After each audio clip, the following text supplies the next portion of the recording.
Stop overthinking, karena itu kerjaan orang-orang bodoh. Kok gitu? Ada satu kata-kata bijak yang bilang begini, orang bodoh itu orang yang mau tahu tentang banyak hal. Orang biasa itu orang yang ingin mecahin masalah tentang banyak hal. Sedangkan orang yang jenius adalah orang yang gak peduli sama banyak hal.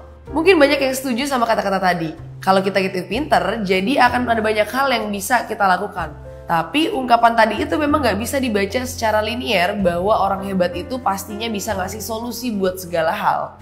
Orang hebat atau pinter itu salah satu syaratnya adalah dia bisa fokus ke hal-hal yang bisa dia selesain aja. Otak manusia itu kayak storage drive di komputer. Kalau banyak file yang gak penting atau rusak dan bikin kerja jadi lebih berat, maka biasanya storage drive itu jadi punya bad sector. Dengan begitu kalau kita mau punya kerja otak yang ringan, kita harus jadi terbiasa buat masukin data yang penting aja dan fokus sama apa yang mau kita tuju. Masukin banyak data cacat atau gak sempurna bisa bikin seseorang jadi gak produktif. Ada sebuah film tentang ahli matematika dunia yang menjadi sakit mental yang bernama John Nash.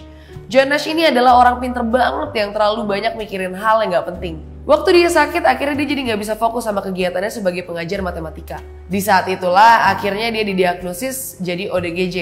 Di akhir cerita dia akhirnya bisa beraktivitas normal dengan prinsip dia gak mau dan gak akan mikirin banyak hal. Dia bilang, pikiran itu seperti makanan. Kadang kamu harus milih makanan yang sehat-sehat aja. Kadang kamu harus nahan lapar buat gak makan makanan yang gak sehat. Namun di antara semua itu buat ngejaga supaya lemak buruk berkurang, kita juga butuh olahraga dan diet. Diet pikiran sendiri adalah hal yang membuat saya sembuh. Dari sini kita mungkin bisa menjadi paham bahwa overthinking adalah sebuah perilaku yang seringnya dilakukan sama orang bodoh. Fokus aja sama tujuan yang kita tuju. Fokus sama data yang berguna dan pikirin aja apa yang memang bisa kita pikirin. Gak perlu terlalu banyak khawatir adalah cara kita untuk membentuk locus control yang baik.